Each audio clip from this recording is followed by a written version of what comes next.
Shalom, shalom, cher peuple de Dieu. Merci d'être là aujourd'hui sur notre plateforme. La réaction à une action du 3e Exode. On est exactement au Congo-Brazzaville chez le pasteur Bethel Obambi. Il a une église de Branham Tabernacle il a une église de Branham Tabernacle au Congo-Brazzaville. Ces informations seront dans le chat box si vous voulez atteindre le pasteur à propos de l'émission d'aujourd'hui. On va faire en sorte que vous puissiez avoir accès à parler au pasteur à propos de prédication et de sermons qu'il va nous lire aujourd'hui. Merci encore d'être là sur notre plateforme. On est dans le mois de décembre. Les événements qui se sont passés du 8 au 23 décembre 1965. Alors, le pasteur Bethel va aussi prendre part de nous dire un peu à propos de ces événements. So, everybody, thank you so much for being on our platform. The reaction of an action of third Exodus. Today, we have our invitee, our special invitee, Pastor Bethel Obambi of Congo-Brazzaville. He has a church in Congo-Brazzaville and Branham Church over there. So all his information is going to be in the chat box. If you have any questions after today's shows, thank you so much for being there. And is going to talk to us about the event that happened between December 18th to December 24th of 1965. So stay tuned. The pastor is going to bless us today with a lot of things. Cher révérend, vous avez un mot à dire ou deux avant qu'on puisse commencer l'émission d'aujourd'hui? Oui, ce que je dirais, c'est juste que je vous remercie pour ce que vous faites parce que c'est quelque chose de très capital de pouvoir parler des événements qui se sont passés dans la vie de notre Seigneur. Et parce que Dieu a dit, nous devons propager la parole dans le monde entier. Et ce moyen dans lequel, de cette plateforme, les enfants de Dieu partout pourront écouter ce que le Seigneur va nous dire par rapport aux Écritures et aux événements qui se sont passés du 18 au 24 décembre 1965. Merci beaucoup. So everybody, I asked the pastor, do you have anything to say before we start today's shows? He said that he's very thankful, he's very grateful for this platform. Is really happy that we did this to make this word go out there so that people can know about the event that happened between December 18 to December 24th of 1965. So everybody knows it's the accident of William Marion Branham. Alors ça nous amène à notre première question, révérend. La question est celle-ci. Révérend, que pensez-vous des événements qui se sont déroulés du 18 au 24 décembre dans la vie de notre Seigneur Branham?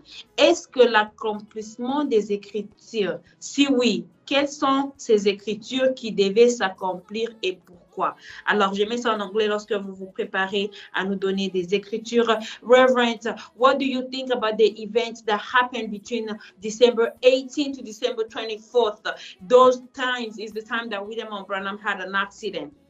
Are those the accomplishment of Scriptures? If yes, can you prove us? If yes, can you prove us with the Scriptures and why? À vous la parole, révérend. Oui, concernant les événements qui se sont passés du 18 au 24 décembre 1965, premièrement d'abord, à partir du 18 décembre 1965, notre cher frère, Seigneur et prophète William Branham et sa famille, excepté de leur fille Rebecca, revenaient de Tucson en Arizona, donc à Jeffersonville en Indiana. Et c'est ce 18-là, pour les vacances de Noël. Donc, ils quittaient Tucson pour retourner dans leur ville, là où ils étaient à Jeffersonville. Mais leur fille Rebecca n'était pas avec eux. Alors, environ de 3000 à l'est de Friona, comme je vais faire un petit historique d'après ce que j'ai fait ici, la nuit tombée, une voiture roulant à contresens percuta celle de Branham. Le conducteur était ivre et fut tué sur le coup, ainsi que le passager avant. Les deux passagers des sièges arrière étaient grièvement blessés. La femme de Branham le fut elle aussi, ainsi que sa fille Sarah, qui était allongée sur la banquette. Branham eut le bras gauche et la jambe écrasée. Extrait de la voiture au bout de 45 minutes, il fut transporté à l'hôpital de Friona, puis à celui d'Amarillo, où il mourut selon la science le 24 décembre 1965 à 5h. Là, révérend, vous avez lu dans quelle brochure et le paragraphe, s'il vous plaît? Là, je n'ai pas lu une brochure, je vous ai juste donné l'historique de... L'historique. Voilà, c'est ça.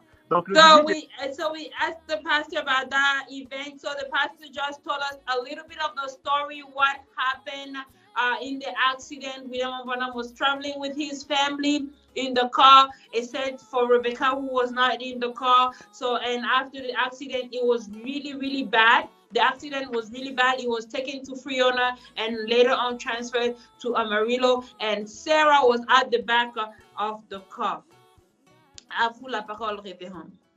Oui, donc, concernant l'événement du 18 décembre, le 18 décembre nous rappelle d'abord l'accident. L'accident de notre Père et Seigneur William Branham. Et pour commencer, je dirais que tous les événements, commençant de 1909 à 1965 sur la vie du Seigneur Branham, ce ne sont que des accomplissements des Écritures. Donc, pour commencer, ça serait cela. Et c'est une prophétie. Parce que Frère Branham, lui, il dit qu'il avait déjà prédit que cela arriverait. Je prendrai dans la Bible, dans Nahum. Si nous pouvions D'accord. la Bible. Là, je mets ça en anglais, ce que vous venez de dire. So, the pastor says that for the accomplishment of scriptures, everything since William Branham was born to the time that he did an accident, everything was the accomplishment of scriptures because William Branham predicted how he was going to die.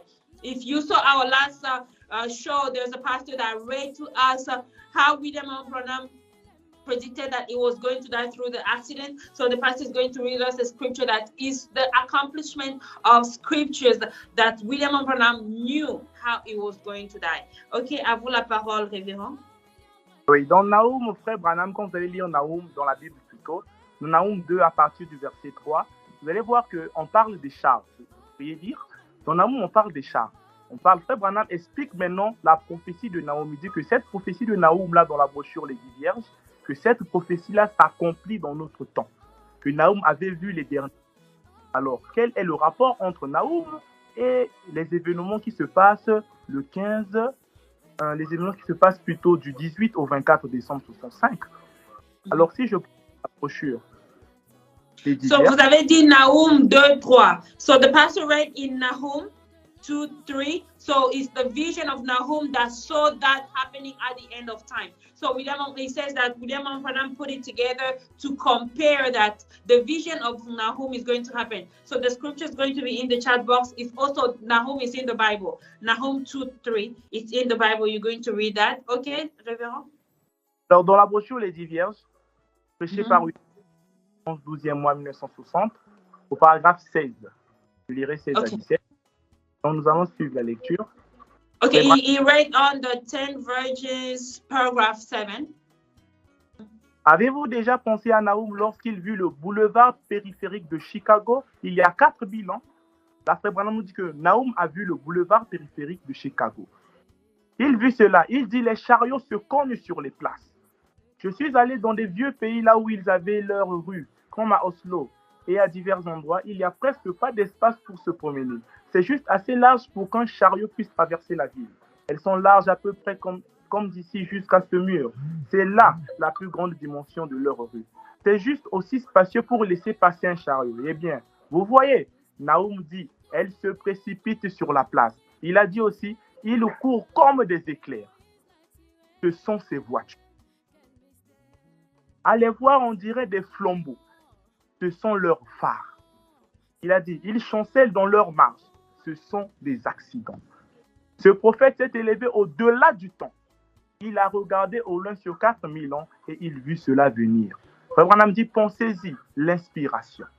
Donc, Frère Branham dit que Nahum a vu des accidents, Nahum a vu des choses qui devaient s'accomplir au temps de la fin. Mais nous sommes au temps de la fin au paragraphe 17, a dit William Branham. Mes amis, c'est juste. Et c'est ce que dit l'Écriture. Puisque toutes ces choses arrivent. Toutes les Écritures sont juste ici en ce temps même de la fin. Et ce matin, je me disais que si Dieu nous venait en aide, nous relierons certaines de ces choses autant que nous le pourrions. Et c'est ce que nous allons faire ici. Nous allons relire toutes ces choses pour comprendre ce qui se passe. Et puis ce soir, nous étudierons ce dernier âge glorieux, celui de l'église de Laodicée. Vous pourriez lire jusqu'en bas. Alors, pour appuyer encore cette pensée, je prendrai la Bible dans Apocalypse 10, le verset 7. D'accord, là, je mets ça en anglais, ce que vous venez de dire. So, everybody, the pastor just read in the Turn Version, paragraph 7. You can go down, he said you can go down, where William Branham is actually talking about the testimony of Nahum, what Nahum said about the accident. Please read it. It's going to be in the chat box where it's confirming that everything that happened, the accident that happened, is according to the scripture. The scripture had to be accomplished. It's the vision that Nahum saw 4,000 years ago. So just like you can know that everything that happened, the accident, everything, it was already a prophecy that had to come to pass. So he's going to read to us another scripture. À vous la parole, révérend. Oui, donc je prendrai l'écriture parce que Frère Branham dit que c'est le moment où tout doit s'accomplir. Et tous nous savons que le 7e ange et le 7e messager, c'est William Branham. Alors dans Apocalypse, le verset, je prendrai peut-être le premier verset pour que vous puissiez avoir la pensée de la prédication. La Bible. Ça c'est le serment ou bien c'est la Bible? Dans la Bible, je suis dans la Bible dans Apocalypse 10. Okay, so is it Revelation 10 in the Bible? Je vis un autre ange puissant qui descendait du ciel, enveloppé d'une nuée. Au-dessus de sa tête était l'arc-en-ciel et son visage était comme le soleil et ses pieds comme des colonnes de feu. Il tenait dans sa main un petit livre ouvert. Il posa son pied droit sur la mer et son pied gauche sur la terre. Et il cria d'une voix forte comme rugit un lion. Quand il cria, les 7 tonnerres purent entendre leur voix. Et quand les 7 tonnerres eurent fait entendre leur voix, j'allais écrire. Et j'ai entendu du ciel une voix qui disait, celle ce qu'ont dit les 7 tonnerres et ne l'écrit pas. Et l'ange que je voyais debout sur la mer et sur la terre leva sa main droite vers le ciel et jura par celui qui vit au siècle du siècle, qui a créé le ciel et les choses qui y sont, la terre et les choses qui y sont, et la mer et les choses qui y sont, qu'il n'y aurait plus de temps. Mais une conjonction de coordination, qu'au jour de la voix du 7e ange, quand il sonnera de la trompette, le mystère de Dieu s'accomplirait comme il a annoncé à ses serviteurs, les prophètes. Et le 7e ange qui sonne la trompette, nous savons que c'est William Branham. Donc c'est William Branham qui accomplit tous les mystères. Donc, quand William Branham vient du début de sa vie jusqu'à la fin de sa vie, ce ne sont que les accomplissements des Écritures. Et sur cette base, je prendrai une écriture de William Branham, là où William Branham prédit qu'il mourra à 56 ans. Il prévoit, il savait ce qui allait arriver. Okay, d'accord, je mets ça en anglais lorsque vous preniez la prédication. So everybody, so the pastor just read in Revelation 10 where it says that the 7 angels is the one that is going to sound the trumpet. So the trumpet, and is going to be the one that was going to finish all the mysteries. So William Branham accomplished all the mysteries in the Bible and in the message. So he's the 7th angel. So as we know that everything will have to be accomplished, and he said that he's going to read in a message where William Branham says that he was going to die at the age of 56. À vous la parole, révérend. Je prendrai deux citations de William Branham. Une citation qui La révérend, vous nous donnez ces 2 citations pour qu'on puisse passer à notre deuxième question. Il n'y a pas de problème. Donc, je vais prendre juste la pensée. D'accord. Dans le communiqué, la pensée, mais citation. Dans la brochure Une robe d'occasion, au paragraphe 124, il le prêche le 25 11e mois 56. Et dans la brochure Le Sceau de Pâques, Frère Branham dit, je prends la dernière partie, quelle expérience pour un homme âgé. Vous avez dit une robe d'occasion. Une robe d'occasion, paragraphe? Paragraphe 124. So, an occasion dress, paragraph 124. Et l'autre là? Paragraphe 124 et le paragraphe 178. OK. And paragraph 178. Abraham dit, sachant que je vois ma fin approcher bientôt à 56 ans. Ça, c'est en 1956. Donc, vous allez voir la pensée, il explique. Et dans le Sceau de Pâques également. Le Sceau de Pâques. The Seal of Easter, the Seal of Easter, paragraphe. Le 10, 4 mois 65, le paragraphe 178 également. OK, paragraph 178, the Easter Seal. Frère Branham dit, je vois ma fin approcher bientôt à 56 ans. Donc, c'était une promesse que Frère Branham avait déjà dit. Il savait que cela arriverait. Et d'après la prophétie de Nahum, ce n'était que l'écriture qui s'était accomplie. Cher peuple de Dieu, vous avez écouté que le déroulement du 18 décembre au 24 décembre, ce n'était pas arrivé par hasard, ce devait être l'accomplissement de paroles, de promesses qui devaient s'accomplir. Le pasteur vous a lu noir sur blanc, il n'a pas donné ses explications pour voir que William Marion Branham, ce n'est pas seulement un prophète simple comme vous tous vous le dites, c'est un Dieu puissant. Il a prédit tout ça qui s'est passé, c'était selon la parole, selon l'accomplissement. Il vous a lu, il a répondu à nos questions. Alors, je mets ça en anglais vite. Everybody, so the pastor just replied to what he said, that he was going to show that William Branham said that he was going to die at the age of 56. He read in the Dress of Occasion, paragraph 124, and he also read in the Easter Seal, paragraph 178, to prove that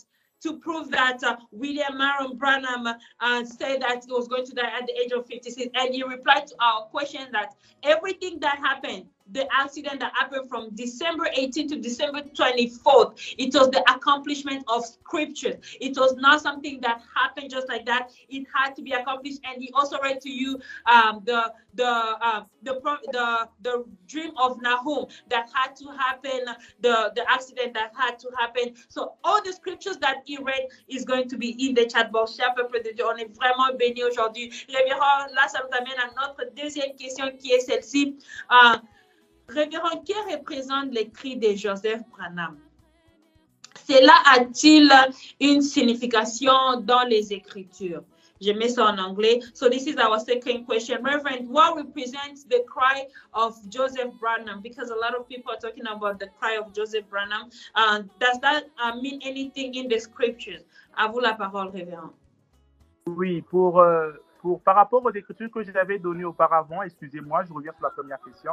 Donc, la robe d'occasion, c'est le paragraphe 124 et le sceau de Pâques, c'est le paragraphe 178. Donc, dans la robe d'occasion, là-bas, Frère Branham explique qu'il meurt dans un accident. La probabilité, c'est qu'il meurt dans un accident. Et dans le sceau de Pâques, c'est là où il dit qu'il meurt, qu'il quittera la terre à 56 ans. Donc, par rapport à la deuxième question, maintenant, je reviens. La question, qu'est-ce qu'on pense du cri de Joseph? Si il y a une signification dans les Écritures, comme je l'avais déjà dit, cela signifie quelque chose. Tout ce qui se passe dans la vie de notre Seigneur et prophète William Branham n'est que significatif. Donc, concernant le cri de Joseph, je vais répondre par rapport à William Branham qui parle du cri de Joseph et William Branham qui donne l'explication du cri de Joseph. Je ne vais rien dire sur ce. So we asked the pastor about the cry of Joseph. He says that everything that William Branham says has a meaning. Everything that happens in the life of William Branham has a meaning. And he says that it's giving us a scripture too about what William Branham said about the cry of Joseph. À vous la parole, Révérend. Merci ma sœur bien-aimée.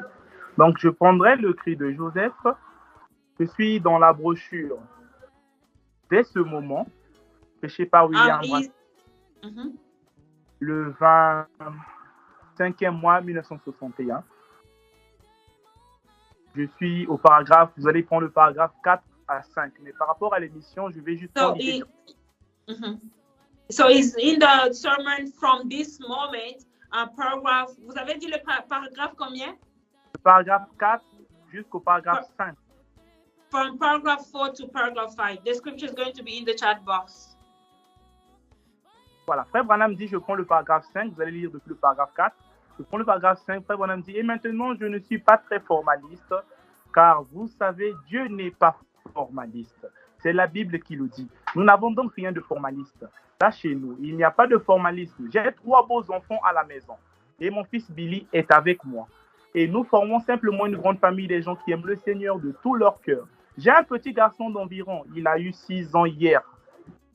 Mais 6 ans avant qu'il ne vienne, le Seigneur m'avait dit que j'aurais ce fils et que je devrais lui donner le nom de Joseph. Et le petit garçon a déjà des visions et dit des choses qui effectivement s'avèrent être la parfaite vérité. Un jour, il me faudra, j'espère descendre avec lui jusqu'au Jourdain. J'espère descendre avec lui jusqu'au Jourdain. Le Jourdain s'est passé de l'autre côté. Puis prendre mon char et monter comme Nahum. Prendre mon char et monter. J'espère qu'il s'écriera Joseph s'écriera, mon père, chars d'Israël et leurs cavaliers. Gloire au Seigneur. Alors, qu'est-ce que l'explication du cri de Joseph? Que veut dire mon père, chars d'Israël? Je prendrai maintenant la brochure, la flèche de la délivrance. Ok, d'accord.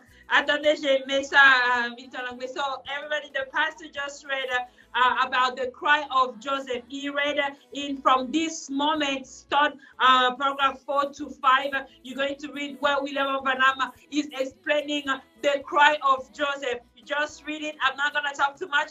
Just read it yourself because William Branham talks about everything. So, he's going to read to us the meaning of it. Ok, à vous la parole, révérend.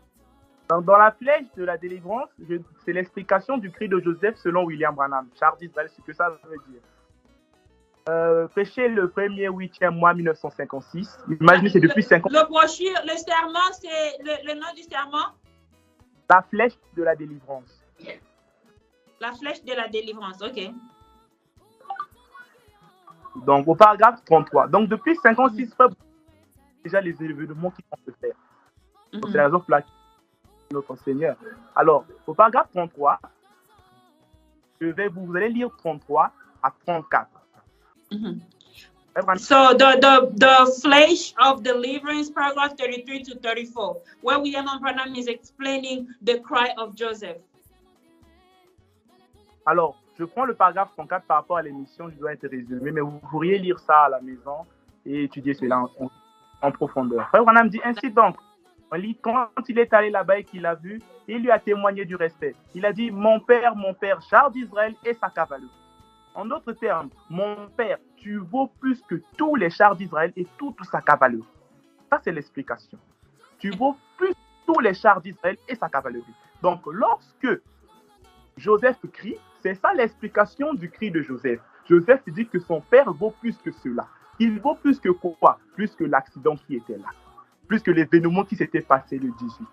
Donc, par rapport à ça, je pense que j'ai répondu. Et vous oui, cher peuple de Dieu, vous avez écouté le cri de Joseph Branham. Les Écritures sont là, noir sur blanc. Notre révérend aujourd'hui vient de nous bénir aujourd'hui. Que le Seigneur bénisse richement le révérend. Ce sont des Écritures qu'on vient d'écouter. Le message est vaste. Je mets ça en anglais vite. So everybody, the pastor just read to us two scriptures that define the cry of Joseph Branham at the accident of William Branham. The scripture is going to be in the chat box. He read in the flesh of deliverance 33 to 34. You can read all of it so that you can get the meaning of the cry of Joseph, where Joseph said, where William Branham explained himself that the cry of Joseph said that you are worth more than the accident. This is something very, very big and something very, very wonderful. Vous avez écouté la signification du cri de Joseph Branham. Alors, révérend, ça nous amène à notre troisième question, qui est celle-ci. Révérend, est-ce que l'accident a tué notre Seigneur William Marion Branham, comparativement à la déflagration sur la montagne? Car si cela l'avait tué, ça aurait tué également Joseph. Merci ma sœur pour cette question. Je mets ça en anglais vite. Reverend, did the accident kill our Lord William Marion Branham compared to what happened at the mountain? If it killed William Branham, it should have killed Joseph Branham as well. À vous la parole, révérend. Oui, merci pour cette question, ma chère sœur. Comme vous l'avez posé, cette question n'est pas une question que vous avez inventée. Ce sont juste que les écritures que William Branham avait déjà prédit d'avance par rapport à la... Donc, si nous prenons la brochure, l'opprobre à cause de la parole, péché... L'opprobre, c'est ça le serment, l'opprobre à cause de la parole? Et l'opprobre à cause de la parole, péché par William Branham, serment, il le prêche Excusez-moi. Il prêche ce serment le 23 décembre 1962. Le paragraphe? Je suis à partir du paragraphe 19. Ok, paragraphe 10. So the pastor is reading in the sermon, dishonor because of the word, paragraph 10. Le paragraphe 10. Paragraph 10. Frère Branham dit, il m'est pourtant arrivé beaucoup de choses dans ma vie, mais je n'avais encore jamais eu quelque chose comme ça. Il parle de la vision, de la déflagration. Je n'avais jamais eu encore quelque chose comme ça. Je suis entré en transe. Je ne connais pas l'interprétation. Je n'ai jamais rien eu de pareil de ma vie.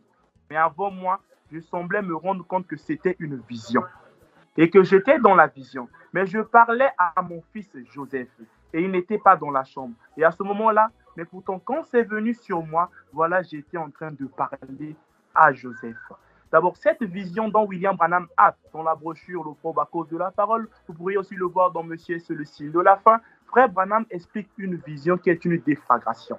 Frère Branham dit que si cette déflagration l'avait tué, cela aurait tué Joseph. Cela explique déjà tout. Si nous pouvions déjà relier ces événements par rapport aux événements actuels, cela revient à dire que cet événement ne pouvait pas le tuer. Parce que si nous voyons dans les actes du prophète, donc les témoignages de nos frères Billy Paul et des autres. Mm-hmm. So the pastor is reading in the Acts of Prophets. So he says that this accident could not kill him because it was according to the word. It had to happen like that. He read in the scripture. That scripture is going to be in the chat box. The dishonor because of the word, paragraph 10, and is reading in the Acts of Prophets to answer to this question. Le paragraphe. Les actes du prophète n'a pas de paragraphe, c'est juste des témoignages, non? Lorsque des témoignages s'est passé lors de l'accident. Okay. Voilà. Donc, so the Acts of Prophets is just testimonies of what happened in the life after the accident of William Branham. Alors, donc, dans les actes du prophète, vous allez voir qu'on explique les événements, comment est-ce que les choses se sont passées.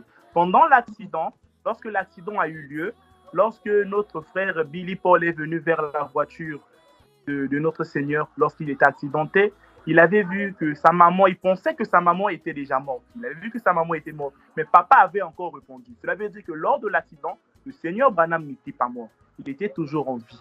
Parce qu'on l'avait transporté du lieu là où il était jusqu'à un autre lieu. Il était encore en vie. Donc, pour cela, vous allez voir que si vous lisez le Probe à cause de la parole jusqu'en descendant, Frère Branham parle de cette vision. Il explique cette vision. Il dit que c'était des messagers qui venaient leur mener un message.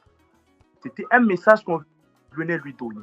Mais nous savions que le messager, Frère Branham, était transporté vers les anges parce qu'il y avait une constellation en forme pyramidale et Frère Branham s'était transporté vers les anges. C'était juste le passage. Il quittait l'état de mortalité pour revêtir l'état d'immortalité. C'est la raison pour laquelle, lorsque la science déclare que William Branham était mort, notre frère Roy Robertson, le témoignage, notre frère Roy Robertson dit, dans son témoignage, un extrait du témoignage du frère Roy Robertson à la page 17, le frère Roy dit, une nuit, je me couchais sur mon lit et soudain la salle s'éclaira et j'ai vu frère Branham marcher jusqu'à côté de mon lit. Ça, c'est pendant qu'on avait appelé le frère Roy que là-bas, William Branham, il a été accidenté, c'est vraiment grave. Alors le frère Roy commençait à s'inquiéter. Il s'inquiétait concernant la chair. Tandis que nous, c'était la procédure pour que notre Seigneur puisse revêtir sa forme originelle. D'où la Bible dit Dieu est. Et ce qu'il adore, l'adore en esprit et en vérité. Alors, donc, si notre frère dit, une nuit je me couchais sur la salle s'éclaira. Et j'ai vu frère Branham marcher jusqu'à côté de mon lit. Il portait un chapeau et sa Bible était sous son bras. Il s'est abaissé et a tenu ma main et il a dit, ne t'inquiète pas pour ça, Roy Robertson. Roy Robertson, c'est le type de l'église qui a accepté le véritable message. Roy Robertson, toi et moi. Et ce que frère Branham nous dit, c'est ce que frère Branham nous donne ce matin. Il dit, ne t'inquiète pas pour ça, Roy Robertson. Je te rencontrerai au Mont Sion. Et Roy dit, lorsque je suis revenu en moi-même d'une certaine manière, je pouvais comprendre que tout était la volonté du Seigneur et non quelque chose pour moi de raisonner. Donc, depuis très longtemps, frère Branham a toujours dit que de l'autre côté, je verrai sur la marche de l'église. Donc, qu'est-ce qui se passe? Il quitte, parce que c'est une procédure plutôt. Il a commencé un jour et il doit finir un jour pour revêtir sa forme originelle pour que nous puissions l'adorer.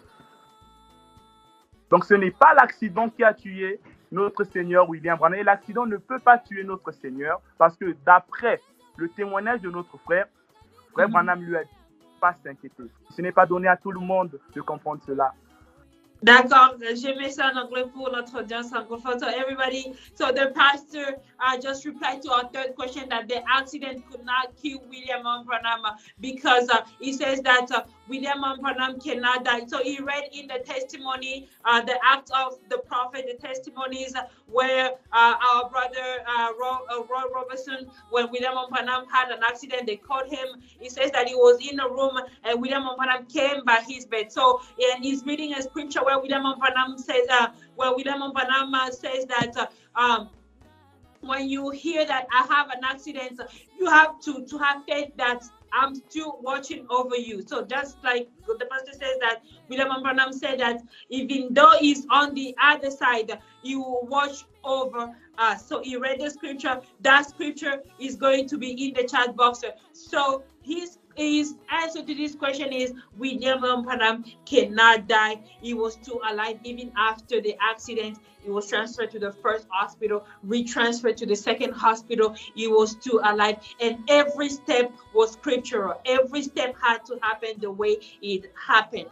Alors ça nous amène à notre quatrième question qui est celle-ci, révérend. Pourquoi Branham priait pour Meda Branham comme étant le fils de cette dernière? The fourth question is, why was Branham praying for Meda like being like the son, like is her son? Oui, excusez-moi parce que je ne pourrais pas vous laisser partir comme ça. J'avais une écriture qui confirmait beaucoup de choses. Frère Branham dit dans le Dieu qui est riche en miséricorde pour la question qui venait de... Et vous allez lire dans la fête des trompettes, vous devez donner les notes aux enfants de Dieu. So is it in God who's rich in mercy? La fête des trompettes 260 à 261. Frère Branham, the Feast of Trumpets, 260? À 261. Okay, 260 to 261. Et dans Dieu qui est riche en miséricorde, le 19 premier mois 5, paragraphe 105, Frère Branham dit cette expiation-ci devait être une expiation éternelle. Si. Parce qu'il est venu lui-même. Dieu lui-même est venu sous la forme d'une chair de péché pour une expiation éternelle. Cette fois-ci. Quand on parle de cette fois-ci, la première fois. Il a souffert dans la chair et il a fait l'expiation. Il est revenu sous la forme du Saint-Esprit que nous croyons pour confirmer cette expiation. Or, le mot confirmer veut dire rendre plus certaine, plus assurée une chose qui avait déjà été donnée ou reçue pour vrai. Alors, William Branham vient pour confirmer cela, pour rendre plus certaine cette expiation. So the pastor just added two scriptures on the third question about God who's rich in mercy, paragraph 105, about the expiation is going to be in the chat box. And he also read another scripture that is going to be in the chat box to add to question number 3. Alors, révérend là, vous allez nous répondre à notre question, le quatrième question qui est pourquoi Branham priait pour Meda comme étant le fils de cette dernière. Je prendrai juste le témoignage du frère Billy Paul, il parle de cela. Toujours les actes le témoignage du frère Billy Paul par rapport à l'événement de l'accident, vous pourriez le télécharger.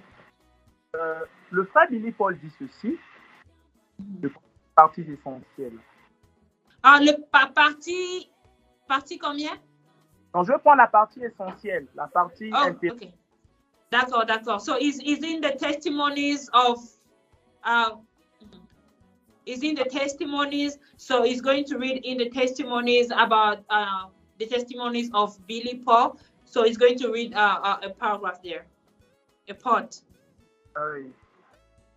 Alors, le frère Billy Paul dit, se précipitant en arrière de l'autre côté de la voiture et se pliant vers le bas, aussi étroitement qu'il pourrait au-dessus de son père. Billy Paul dit à voix basse, Papa, je sais que vous avez vraiment mal, mais je ne sais pas comment vous y extraire sans vous faire encore plus mal.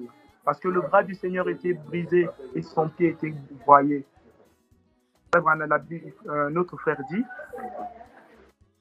papa, je sais que vous avez vraiment mal, mais je ne sais pas comment vous y extraire sans vous faire encore plus mal. Je dois attendre jusqu'à ce que les secours arrivent. Je peux entendre Sarah et je pense qu'elle se rétablira. Elle a entendu que Sarah pouvait. Elle a entendu Sarah et pensait que Sarah se rétablirait. Mais papa, je pense que maman est morte. Frère Branham souleva sa tête légèrement et demanda, où est-elle? Elle est à votre droite, répondit Billy Paul. Son bras gauche était emprisonné dans l'épave de la porte de la voiture. Et même un petit mouvement pouvait centupler la souffrance qu'il avait. Mais il étendit de toute manière sa main droite, de sorte qu'il pouvait toucher son épouse. D'une voix douce, il pria, Seigneur, ne laisse pas maman mourir. Sois avec vous maintenant. Alors là, je ne vais pas commenter, je vais juste dire selon ce que l'événement est en train de se faire. Le frère Billy Paul dit que maman est partie. Il fait comprendre à frère Branham que maman est partie parce que maman ne bougeait plus et il était à la droite de William Branham. Par rapport à l'accident, elle avait eu, on peut dire pratiquement, elle était dans un état qui permettait qu'elle puisse mourir. Mais le grand Bill, cette croix-là ne concernait que William Branham. Cela ne les concernait pas.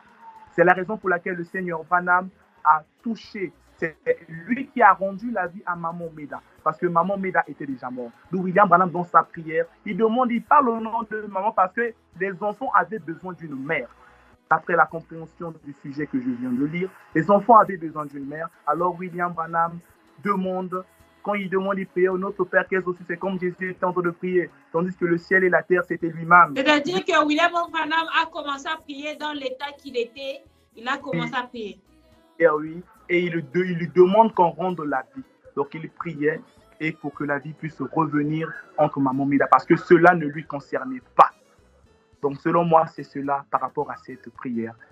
Peut-être que les hommes de Dieu... Peuple de Dieu, vous avez écouté, c'est une histoire vraiment qui fait mal. C'est une histoire très, très, très profonde. Je mets ça en anglais vite, vite.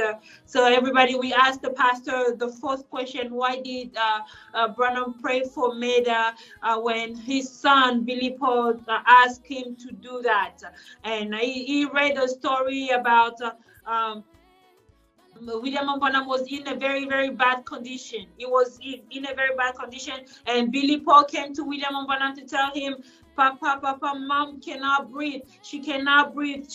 William Branham prayed for Meda. And William Branham made a prayer for Meda because that accident did not concern Meda. Even though Meda was not alive, it wasn't for her to die on that day. So it did not concern anybody but William Branham. So William Branham made a prayer because Meda was in a very, very bad condition. She was not even breathing. She was not alive at all. So William Branham made a prayer and brought Meda back to life. This is a little bit that happened there. This is a very, very profound story. It's very sad and it's very painful, but it happened. Là, ça nous amène à notre cinquième question qui est celle-ci. Révérend, et qui est notre dernière question aujourd'hui. Révérend, la science médicale atteste la mort de l'immortel Élie, qui est William Branham. Est-ce qu'il est réellement mort? Si oui, que dirige le monde quand il était à la morgue? Vous voulez que je puisse répondre la question ou bien je mets ça en anglais? Mettez ça en anglais, j'ai compris la question. Okay, so our last and our fifth question is this, Pastor and Reverend, the medical science attests the death of the immortal Elijah. Is he really dead? If yes, where does the world go to when he was at the mortuary? À vous la parole, Révérend. Oui, pour commencer, je dirais ceci. Croyons que William Branham étant l'immortel Élie, cela veut dire qu'il ne peut pas mourir. Alors, quelle est la forme dans laquelle Dieu ne puisse pas mourir? La forme idéale de Dieu, c'est la forme du Logos. C'est une forme théophanique. Donc William Branham, depuis très longtemps, il a toujours fait comprendre aux hommes, aux gens que la mort charnelle, ce n'est que le produit de tu es terre, tu à la poussière. Tout ce qui a un commencement a une fin. Mais nous ne sommes pas des hommes charnels. Nous ne sommes pas ce vase de corps. Ce que nous sommes celui qui est à l'intérieur. C'est celui-là qui ne peut pas mourir. Et la différence entre nous et William Branham, c'est que quand vous me dites que la science a affirmé que l'immortel Élie était mort, ça c'est selon la loi de la nature. Et la science a affirmé aussi que l'immortel Élie était né un jour. Nous sommes là. Il est né un 6 avril et il est mort un 24. Donc ça, c'est selon la science. Alors l'intelligence de Dieu dépasse l'intelligence de la science parce que l'éternité s'est condensée dans le temps, a subi les lois du temps pour nous servir d'exemple. Alors quand William Branham quitte cet état, il va nous préparer. Il veille sur nous de l'autre côté. Parce que pendant qu'il était sur cette terre, il avait toujours dit, même de l'autre côté, je veillerai sur la marche de l'Église. Donc cela veut dire que lorsque l'immortel Élie, d'après la science, meurt, il y a toujours un être qui contrôle sur le monde entier. Parce que quand Jésus se prononçait Dieu sur la terre, quand il disait que je suis Dieu, mais qui gérait les affaires du ciel? Dieu dit que la terre est mon marchepied et le ciel est mon trône. Donc je vais lire William Branham pour que je puisse donner trop d'explications selon moi. Branham dit dans la brochure que Dieu trouve toujours leur place. La brochure, le nom de la brochure? Les dons de Dieu trouvent toujours leur place. Okay. The name of God always finds its place. That's the sermon that is reading. Le 22 décembre 1963, le paragraphe 56 à 58. Paragraph 56 to 58. Frère Branham dit ceci. Nous allons lire. Eh bien, la première chose, c'était Dieu. La première chose, c'était Dieu. Jésus était Dieu sous la forme d'un homme.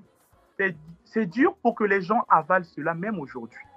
Même aujourd'hui, c'est dur pour les gens d'avaler cela. Que lui était Dieu. C'est ce qu'il était. Il n'était rien d'autre que Dieu. Il était Dieu manifesté dans la chair. Il était le Créateur dans sa propre création. Maintenant cela, il était le Créateur dans sa création. Par la création, il était le Créateur dans sa création. Par sa création, pour sa création. Donc, il est le Créateur dans sa création, par sa création, pour sa création. Pour sa création, c'est nous, quand il s'est incarné. Il est le Créateur lui-même qui se crée un corps.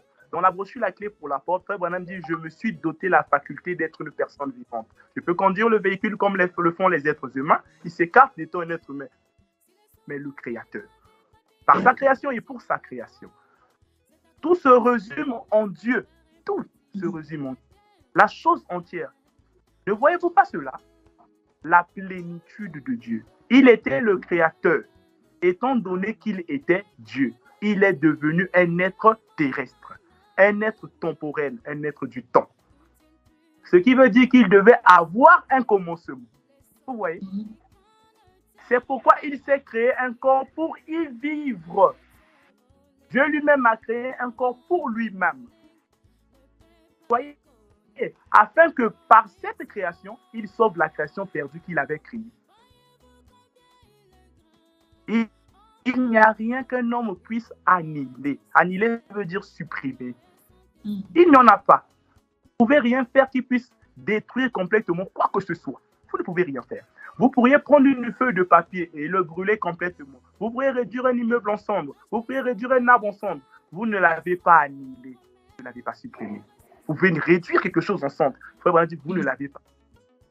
Cette chaleur là-dedans, ce feu qui crépite, ce sont des produits chimiques qui éclatent. Est-ce que je me fais comprendre? Alors, quand les produits chimiques se forment, se rejoignent, nous, Frère Branham parle du corps, des 16 éléments du corps. Vous ne pouvez pas supprimer. Ça retourne d'où c'est. D'où je me rappelle, Frère Branham avait dit à maman Ella, maman Meda plutôt, maman Meda lui avait posé la question, où vont tes cheveux? Frère Branham lui dit que avant, j'avais des cheveux noirs, mais aujourd'hui, je perds des cheveux. Il dit que ces cheveux-là retournent là où ils étaient au départ. Est-ce que vous êtes là? Alors, là, vous êtes toujours dans le même brochure. Vous êtes toujours au même paragraphe? Oui, là, je suis au paragraphe 57. 57, ok. Le nom Je peux continuer? Oui. Voilà. Frère Branham dit, ce feu qui crépite, ce ne sont pas des produits chimiques qui s'éclatent, excusez-moi. Ils retournent à ce qu'ils étaient au commencement. Quand vous le brûlez, ils retournent à ce qu'ils étaient au commencement. Ils ne sont pas annihilés. Si vous brûlez un morceau de bois et que le monde dise, si nous vivons dans l'éternité comme Dieu, et que ces produits chimiques provenaient de ce bois-là, du bois de Dieu, ainsi que de ce feu-là, retourneraient à leur vrai commencement. Alors, si Branham est l'immortel, ça veut dire qu'il n'a pas commencé, mais il a pris un corps dans le temps. Alors, quand il finit, tout retourne de l'endroit où il était. Nous, les mathématiciens, disent que nous avons l'infini d'un côté et nous avons l'infini de l'autre côté. Le milieu, c'est le temps. Alors, Dieu quitte un infini pour retourner vers un autre infini. Je finis la lecture. Okay. Frère Branham, au paragraphe toujours 5. Okay. Toujours 57. Ils retournent à ce qu'ils étaient au commencement. Ils ne sont pas annihilés. Si vous brûlez un morceau de bois et que le monde dise, si nous vivons dans l'éternité comme Dieu, et que ces produits chimiques provenaient de ce bois-là ainsi que de ce feu-là retourneraient à leur vrai commencement et à ce qu'ils étaient. L'éclatement des atomes et ainsi de suite, d'après ce qu'on dit. Cela peut subsister des millions d'années, de telle sorte que cela peut revenir carrément et devenir un autre arbre, tout à fait comme il était avant. Vous ne pouvez pas annihiler une chose quelconque, car c'est une parole parlée de Dieu. Amen. Et cela fait que je me sens religieux en ce moment. Voyez ce que Dieu dit, ça demeure pour toujours. Amen. Voyez, vous ne pouvez pas, 58, vous ne pouvez pas annihiler quelque chose. Nous sommes une partie de cette terre-ci et nous ne pouvons jamais être complètement annihilés. Absolument pas. Le péché, l'âme sera annihilée. L'âme qui pêche, nous savons cela. Mais le corps dans lequel nous vivons ne peut pas être annihilé. Voyez-vous? Eh bien, voilà pourquoi Dieu s'est créé un corps. La raison pour laquelle Dieu s'est créé un corps. Il était le créateur, 59 pour finir. Il a créé sa propre création afin que par cette création, il sauve ceux qui étaient perdus dans sa création. Il s'agit de vous et moi, des créatures du temps. Alors, quand j'ai lu cette écriture, c'est pour vous faire comprendre que si nous croyons réellement que William Branham est notre Dieu et que c'est lui l'immortel et vivant, cela nous fait comprendre qu'il n'avait pas de commencement ni de fin. Parce que Frère Branham dit que quand Melchisédek est arrivé, il s'est créé un corps. Il a mangé et il a bu. Il est venu avec 2 anges. Et Frère Branham dit dans le temps de la fête, ces 2 anges-là, dans la lettre Dieu à l'Ivoire, c'est Oral Robert et Billy Graham. Mais qui est Melchisédek? Alors, Melchisédek, nous savons que c'est William Branham. Alors, Melchisédek, quand il se crée un corps et quand il laisse ce corps ne retourne que dans l'endroit où il l'avait pris.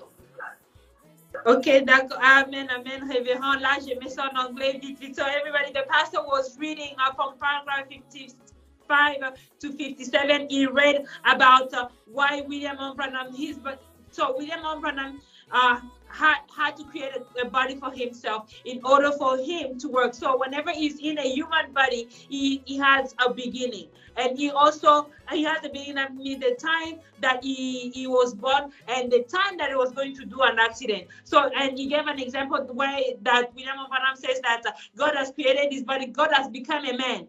He has become a man. He can drive a car. He can read. God can do all these things. And he also, everything that he was doing, he also read the scripture is going to be in the chat box. So he said, today God has come in the human flesh, so he cannot die. But in the science, in the medical science testing, of course, he can die. But spiritually, il cannot die.